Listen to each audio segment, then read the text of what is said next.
Hey, what's going on, everybody? I'm here to do a video on the mixing console and how they work. I'm going to use my Allen & Heath GL3800 mixing console to explain how it's set up and how it works, and how you can relate it to the mixing console in your digital audio workstation.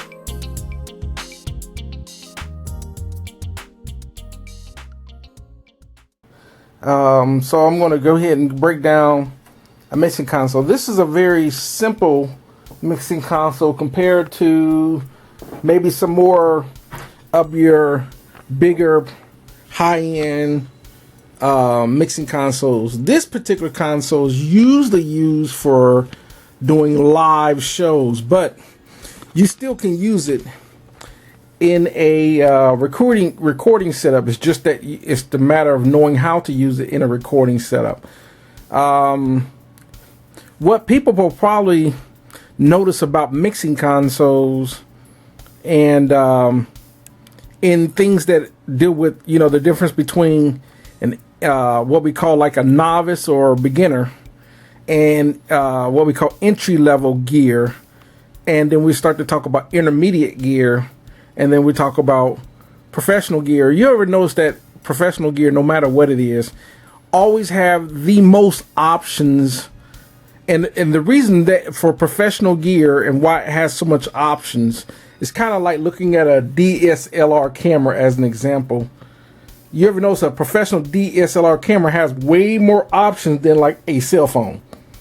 Well, that's because it is designed to be used in so many different is multi-purpose use. Professional use their gear in so many different ways and so many different versatility. Well, amateur or entry level or beginning level is just very, very basic stuff. And the better you get, then of course the more options you need. Well, I don't mean to talk about cameras. Let's talk about this console. Well, in any console, when it comes to consoles, the only thing that you really want to learn the most of is the outboard section, the output section, which is in this kind of console. Some consoles, there are two types. Usually have maybe your channels and your output, and that's it. Or some will have all your channels on one end and your output is on the far right. Very seldom is your channels here and your output is on the far left of it. They're usually always your channels, and then the output section will be on the right, and then there's split consoles where the output section is in the middle. So, and how you know the output section is, it will always have, it would always have rotors and dowels and faders and all that look different than the rest of the other typical channels. So in any console, once you've learned a channel, to learn any console, you just need to make sure you're familiarized with one channel. Don't matter if it's channel 1, 10, 15, 22, doesn't matter. And the output section. Once you've mastered a channel and an output section, that's it. Other than that, it's just got to know what's being inputted in each channel, i.e. maybe kick drum on 1, snare on 2, you know, hi-hat on 3, maybe toms on 4, 5, and 6, you know, maybe room mics on 7 and 8. You could have overheads 9 and 10. It's just a matter of where you want to insert it. You know, you might have bass on 11 or 11 and 12. You might have keys on 13 and 14. Guitar on 15 and 16. You know, maybe lead vocals on 17 and 18. Background vocals maybe 19 through 24. Just a matter of what, you know, you mark it. That's why there's put a strip there. And a lot of time you put down a piece of tape and you write down what's on each channel. Other than that, every channel is typically the same, and what you'll start to notice is analog consoles will start to look like your mixing console window in your DAW. Well, that's because the mixing console window in your DAW is emulated after an actual real analog console. The difference in a DAW compared to an actual real console is the DAWs are versatile to let you set up your channel the way you want. But usually at the top of your mixing window in your DAW or in a mixing console is always usually the input level. That's not always the case for some DAWs, but most DAWs have the input.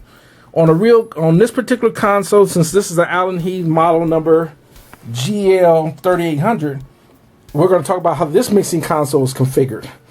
So in this mixing console, it gives you a 48 volt option, so that way if you run a microphone, it's going to run through the preamp on that channel, and also allows you to turn on 48 volt to run a condenser mic on that channel. And if you push down on this button, it says line, if you push down on it, that turns it to the mic input. If you leave it up, it leaves it in the line input for like instruments, 1/4 inch jack inputs. So this switches it from the 1/4 inch to the XLR. You also have a polarity switch to reverse it in case you have phasing issues when you're running multiple microphones close to each other. They can start canceling each other out. So sometimes you got to reverse the phase by hitting the polarity button so the mic doesn't cancel it out. That's usually only for mic issues. That's usually the only time you use that polarity. Other than that, this one just has a fixed high pass filter which will cut out anything below 100 hertz on this particular console. But on your bigger, more lavish consoles like a Neve or an SSL, they usually give you filter controls such as high pass and low pass, and actually which frequency you want to high pass and low pass, and even a bandwidth and so forth. You get a lot more control on those bigger consoles. On this particular console, you have a 4-band EQ, but the high, the mid-high, mid-low, and low, except the high is fixed to 12K shelf. On the bigger consoles, you can actually change it to, you can actually have a lot more control frequency wise, just like you would with the high mid, the mid low, and the low. On this particular console, the only ones that you have control of is your mid high and your mid low. And your high is set to 12K shelf, and your low is set to say 12K or an 80 hertz low shelf. And of course, there's the on and off button to turn that EQ on and off on that channel. Now, the green actually allows you to whatever frequency you want to point at that you want to boost or cut. Same thing with the mid-low, whatever frequency you want to set it on to boost or cut. You'll notice that in most frequency, if you put it at the 12 o'clock, you can kind of feel it in the 12 o'clock position. That's usually the unity position. And anything, once you get anything to the right of the 12 o'clock is boosting, anything below the 12 o'clock is cutting by so many dBs. So that's frequency. That'd be a different video. On this particular console, there is also 10 auxiliaries. 9 and 10 is shared. I use 9 and 10 for how I use 9 and 10 on the auxiliaries. That is my headphone send. My headphone control for was right there, but that is my headphone send. But you can use these auxiliaries to send these channels out to whatever. You'll notice in your DAWs, you usually have to right click and input an auxiliary send to send it to a different channel or a different auxiliary channel. But on here, when you send the auxiliary out of, no matter what channel you send it out of, auxiliary, you got auxiliary 1. Well, the main control is in the center of the output, which is be right there. So you got 1, 2, 3, 4, and you got a pre and post button. The pre and post button, all that is if you put on pre, if you push the button on pre, then what happens is whatever you do to the fader, the signal will not be affected by when you're sending a signal out to an auxiliary source, such as a reverb or something like that. If you put it on post, if you bring the volume down, it would also bring the volume out of the send down, so you can't send something out of that channel. That's the difference. So if you don't want your fader to affect your sends, you leave it on pre. Same thing with 5 through 6. That's the only difference between those, is just that you, whatever you want to send, whatever you have on your auxiliary sends, whatever you want to send it to. In a live setting, they like to send these to different like stage mixes or whatever.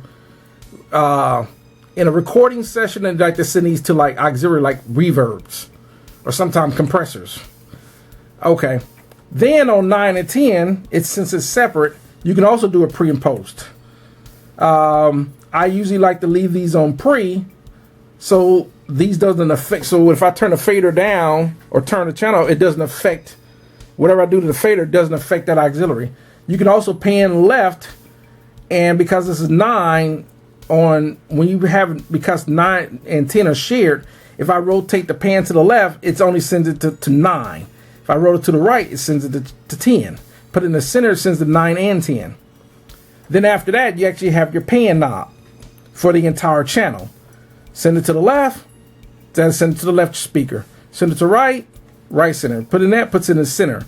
We like to put it in the middle. We like to call it mono setting, or LCR. L stands for left, C stands for center, R stands for right. So you'll hear that term LCR.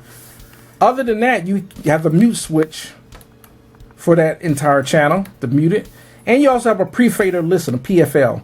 Pre-fader listen lets you hear what's going on in that channel by itself without affecting everything else. So if you got a kick drum and you want to hear what that kick drum sounds specifically, you can hit the pre-fader listen. A lot of times in studios, they like to put this as a solo. But the difference is this doesn't solo the entire channel, it just lets you hear this particular channel. It raises the volume on this channel by itself to let you hear this channel. I wish this console did have a solo, so you can only hear that channel by itself, but this one doesn't have a solo. But you can hit the pre-fader listen to hear what's coming on in that channel. Okay. After that, in most of your bigger consoles, you have your routing. They're usually at the top for your bus routing or your group routing, but here on this console, it's at the bottom. You have your route to your M for your your M, which is your volume, your monitor, which is your listen model right here, by pushing M, and now it sends that channel to that particular fader. Or you got L and R, which sends left and right, which is this button, and that sends it to these left and right outputs right here. And then you have your groups. Groups are shared. 1 and 2 is shared, 3 and 4 is shared, 5 and 6 is shared, and 7 and 8 is shared, which is 1 and 2, 3 and 4, 5 and 6, and 7 and 8. Now, when you deal with the pan, if you turn the pan to the left and you hit the group, it would send this signal to group 1. You turn the pan to the right, it will send whatever you send to this channel, will now send to group 2. Usually, if you put in the middle, it'll send to the groups 1 and 2. And vice versa. If you go same thing, you do 3 and 4, it'll send to both. Unless you turn the pan to the left to 3, turn it to right for 4, and so forth. And very last on this channel is the mutes. So you can hit these if you want mute group. If you want to mute certain groups, let's say you wanted all these to be your drums. Channels 1 through 8 is all your drums. Then channels, let's say channels 9 and 10 is your instrument. So you can hit 1 and 2, 3 and 4, 5 and 6, 7, 8, 9, all the way through 16. You can hit mutes 2. And let's say you want your vocals, your lead vocal, as an example, let's say your lead vocals on 17 and 18. Well, you might want to just put those on mutes 3 and 4, and then all your backgrounds are like maybe 19 through 24 for your background vocals, as an example. So what happens is, the purpose of that is, let's say you just want to hear just instruments, vocals, and background vocals, but you don't want to hear any drums. Instead of muting each end of one of these channels by itself, by coming up here and hit mute, what you can do is just assign these to one particular mute control and send them all to mute 1. And that would be controlled by these mutes right here. M1 would So whatever you have on M1, you just hit M1 and it mutes all of those. So that is the basis of a channel. Let's talk about the output section as an example. Now, the last part of this console, we're going to talk about the output section. The output section, of course, you have all your buses or groups, and you have the mutes for, and of course you have your buses. You have your left and right. And in a live setting, this will be the output to the front of the house speakers or the main speakers. And then, of course, you can have an M for sending like wedges on stage. Like you might want to send these to all the monitors on stage. In a recording session, you can send this to a recording source, or this could be sent to a recording source, or you can send these to your speaker. Like for me, I got these sent. These two are being sent to my speakers. Reason being because I have a matrix output that would go to my audio interface from the matrix out, which I will talk about in a second. But on each bus, let's say I want to send all my drums are on 1 through 8 as an example. So I can assign all these to groups 1 and 2 for all my drums. So now all my drums are assigned to groups 1 and 2. So now my buses, instead of sending them to my left and right output or my monitor wedges or whatever I want to use M to be, I got them assigned only to groups 1 and 2. So now everything that's coming out of these faders, will come into groups 1 and 2. So I can actually insert, let's say I want to use a bus compressor on this group or a certain compressor on this particular right here. I can send all my drums because let's say I want all my drums to be affected by, let's say this for example, this DBX compressor. I can insert this DBX compressor on groups 1 and 2. So all my drums are now going to be affected by that compressor is going to be inserted on that bus. And now all my drums are going to go through here. And you'll be able to hear it. And I also got a pan control for those. I can pan left and I can pan right to give it a stereo effect. And you'll be able to see the signal here on these will be your LEDs for the signals for those buses right there. Now, also, you have your auxiliary controls. Your auxiliary controls. So let's say I want to send all these drums, and I want to send all these drums to a particular reverb. Well, I might have on auxiliary 1, I might want to send these to a hole or a drum plate or something like that. So I can send all my drums on auxiliary send 1, set up a drum plate on one of my reverbs like auxiliary 1. Auxiliary 1 would actually go to this particular reverb right here. So I would turn all the auxiliaries on these particular channels right here. And then my main control would be auxiliary 1 here. That is now, once I do this on the output, is now being sent from these channels to the main output auxiliary 1. And with this auxiliary 1, I can send it out and it will go into the reverb.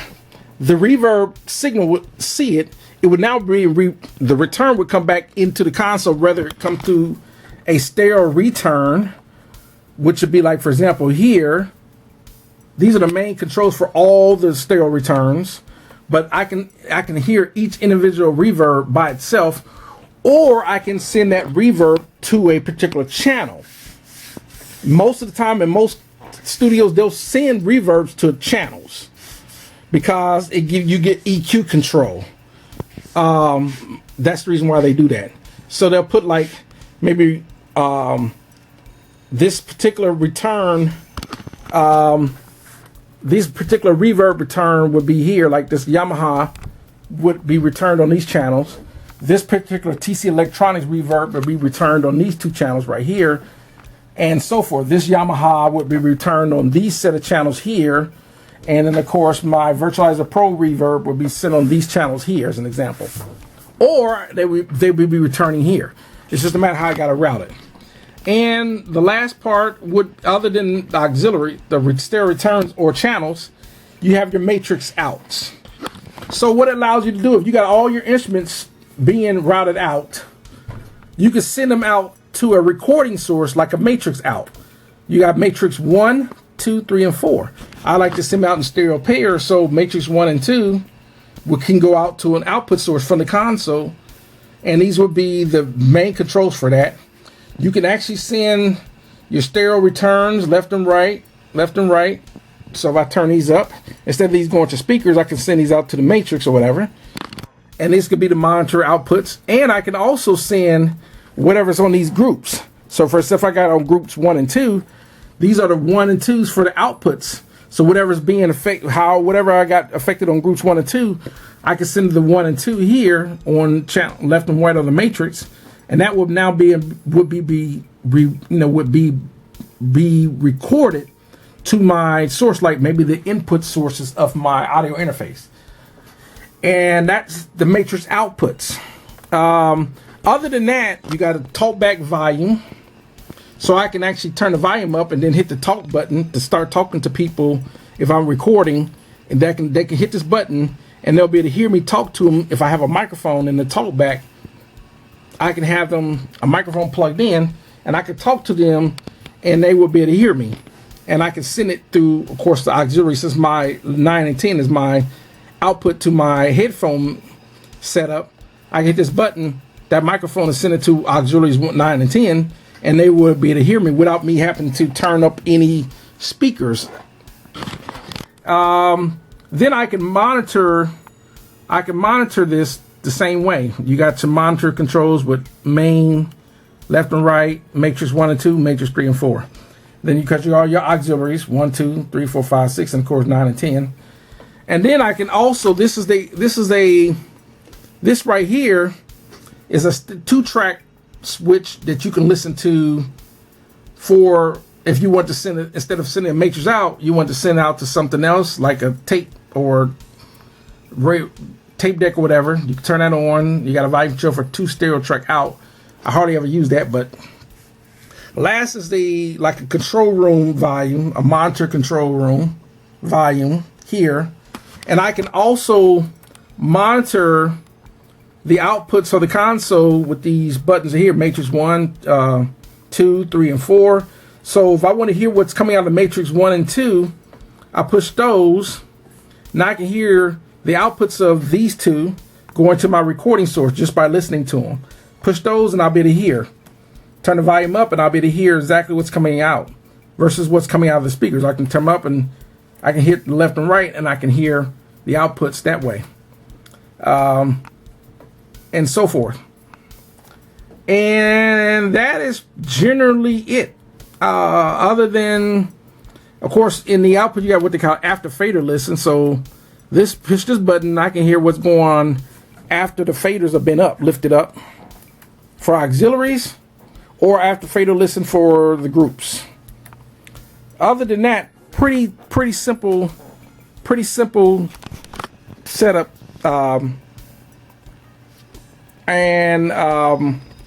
You'll notice that the last thing to talk about this is you'll notice that on the mixing console, you'll start to see when you start, whenever a person, how many tracks they use. When you look at a DAW, your digital audio workstation, doesn't matter what it is. I don't care if it's Ableton Live, Fruity Loops, Studio One, Pro Tools, doesn't matter. Most of the time, you're always looking at it from the tracking window, the recording source window. Then a lot of times you have to manually input the mixing window. That's where you get all the faders and all that. You'll notice that this kind of looks real familiar to your mixing window in your DAW. The only difference is on a real console, everything that the console is capable of is already there. You don't have to insert you don't have to insert bus channels, or a lot of times you'll just see, if you switch to mixing window, you'll just see the channels. Depending on how many channels you recorded, that's how many mixing channel windows will pop up. So if you only did 12 channels, 12. A lot of times you have to insert more channels. On a real console, those channels are fixed. This one is a 48 channel, so no matter what, if you got something on, like for example, if I had, only did 24 tracks, nothing would be coming out of 25 through 48 on the, depending on how many channels your mixing console has. Well, In a digital audio workstation, you can put as many channels as you want, just like you can do as many tracks as you want up to a certain amount. I think like Pro Tools can do 256 or something like that, or some of them can do 312. It just depends on how many tracks. You know, that's how many mixing channels you'll have when you go to the mixing window. Well, on the mixing console, you'll notice also a lot of times you have to insert group channels. Well, on the real console, the group channels are there already. A lot of times they're, you know, most consoles only have 8 groups or 8 buses. And then of course you have your main faders for your main outputs. And your main output window, you know, your main output channel in your DAW. So a lot of times if you look at this mixing console, and if you're really familiar with your mixing window in your digital audio workstation, an actual console won't look that much foreign. Just in case you've never worked on one, it won't be that much foreign to you working on an actual console when you come across. The only difference is this particular console compared to like an SSL or some of the other consoles, this one do not have a compressor or gate on the channels. So a lot of times you have to use external pieces of gear on a console like this, like an external gate. Like this is a 2-channel, this is an Aphix 2-channel gate.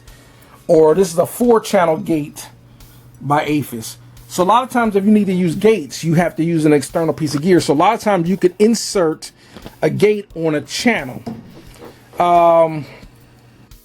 When it comes to gates or compressors, also another thing that you have to do is a lot of times you have to insert, you have to also insert gates or compressors on each channel. Or you need to insert an EQ in case you don't want to use the EQ that's in the channel, because it gives you the option to turn it on and off. You can also insert a separate EQ compressor or gate or something like that. But unlike in a digital audio workstation where all you got to do is just insert it, you know, using a plug-in, or if the DAW has a compressor or gate or whatever EQ option on the channel in the DAW, here you have to insert it by going through the back of the console. And they have insert points. Let me grab my flashlight. So the way you do it here, for example, if I want to insert, let's say most of the time I want to use a Pultec EQ as an example, or I want to use a Pultec clone, or I want to use a Pultec plug-in in your DAW. These are the Clark Technic version of the Pultecs, right? Well, if I wanted to use these as inserts on, let's say I want to use this on a kick and snare, I would sit there and take of course, this cable's coming out of the back of it, and I would sit there and let's say I want to use these on drums or whatever. I would take these 2 cables. These are the cables for those 2 Pultecs or those 2 Clark Technics, right? To insert it, let's say I want to insert it. Let's say my drums are on tracks 1 and 2. Excuse me. Well, in the real world, you have to do everything by cables. So I would take since on here, on the back of the console, you have your direct out, you have your insert points. That's how you would get in a real console. To do inserts, you would insert on the back of the console. You have your line inputs, whatever your source is coming in, and then of course you have your mic inputs. So I would have to insert, let's say tracks 1 and 2. I would actually have to come in the back of the console and physically insert those 2 EQs. Those 2 are now inserted on channels 1 and 2. So now I can use these 2 EQs here on channels 1 and 2. If I had something on channels 1 and 2, like for drums as an example. Unfortunately, my audio interface is on 25 through 32. So if I was running the output of my output, let's say I put drums on 1 and 2 of my output of my audio interface, I would take those out. Let's do that for real. Since they're here, let's pull these out. And it's hard to do this when you got a camera. and you're doing this by yourself. So excuse the crazy camera angles. But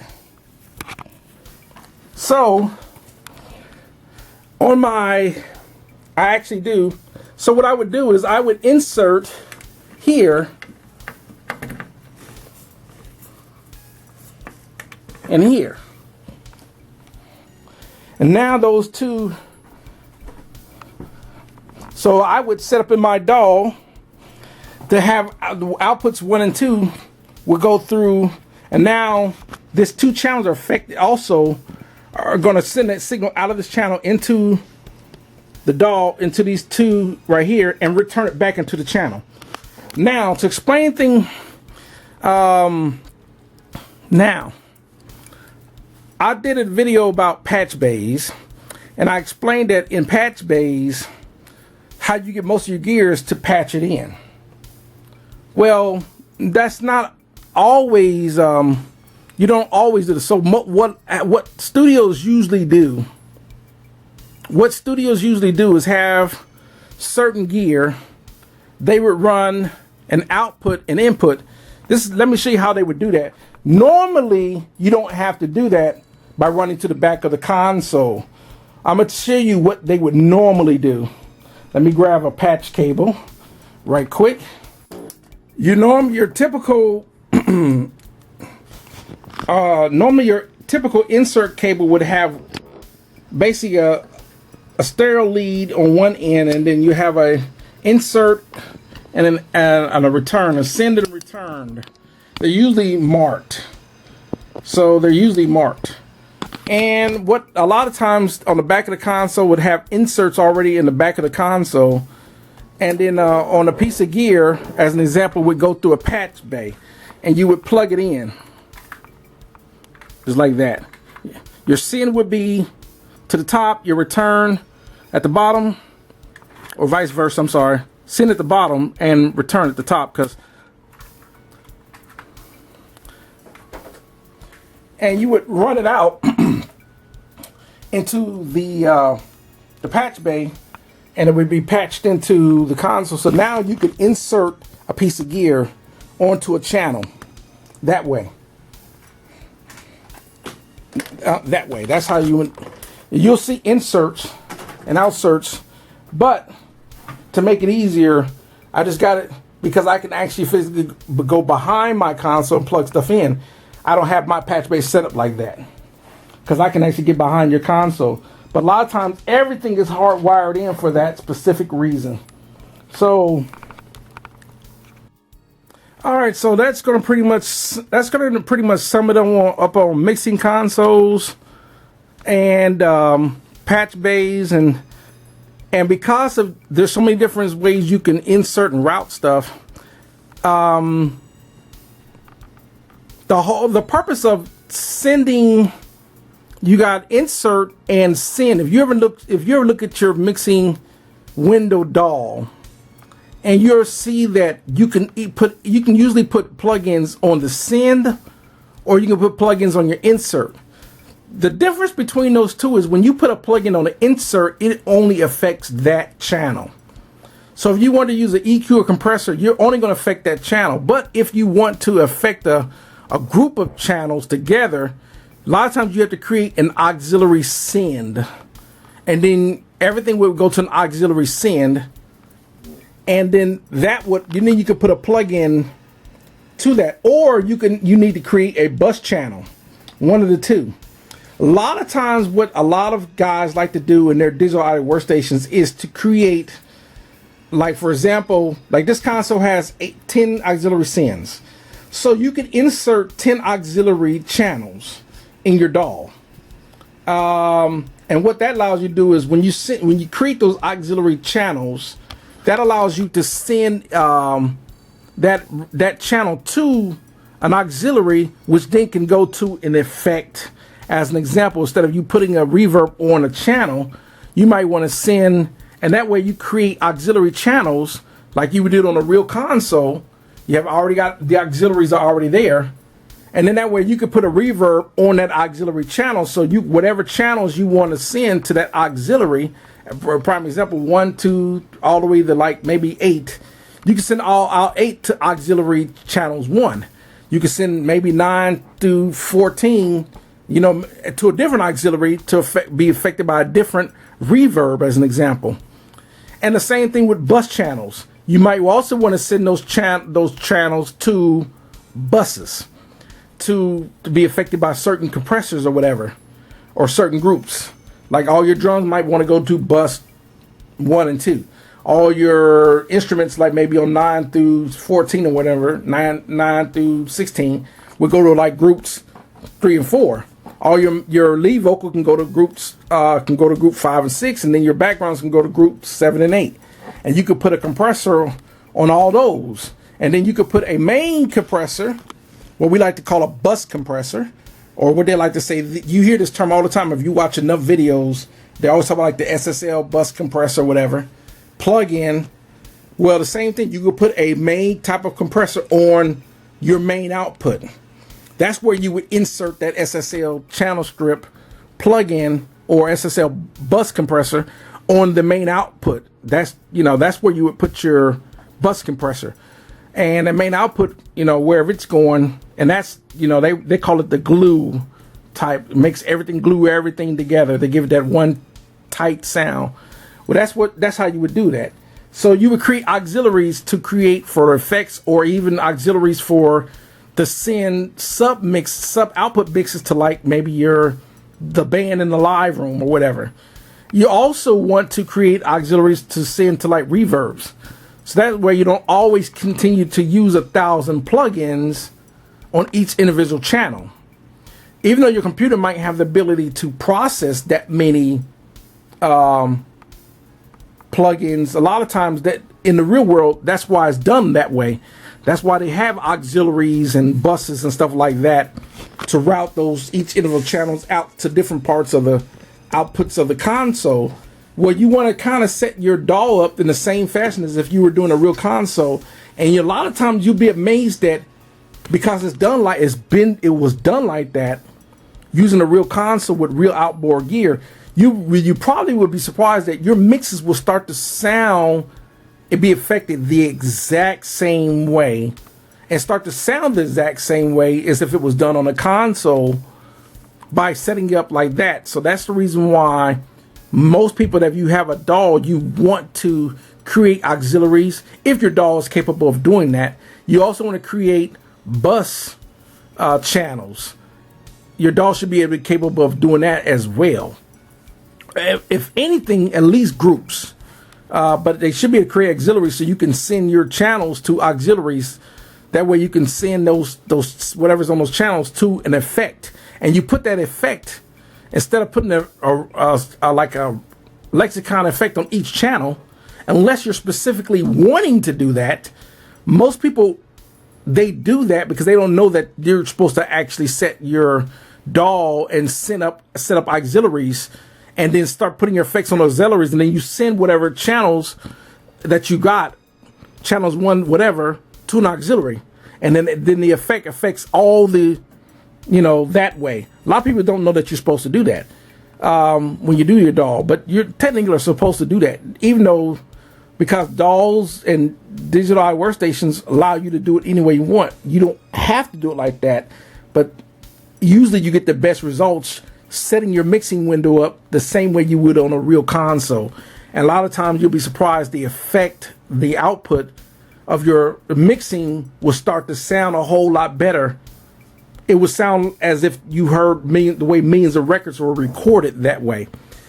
So that's that's pretty much the setup of a mixing console and the versatility of a mixing console. All right, everyone, that's going to conclude mixing consoles and how they worked. I hope this kind of give you an understanding of on a real console and how it actually relates to your digital audio workstation, because your digital audio workstation mixing console is emulated after a real console. The difference is it allows you to set up your console the way you want. In a real console, you can't do that. It's already preset. But everything should have been more familiar to you when you start looking at your mixing window in your digital workstation. it looks pretty similar to an actual real console. And that was the reason why they do that. So other than that, thanks for watching, and I hope y'all have a great one, and we'll see you in the next one.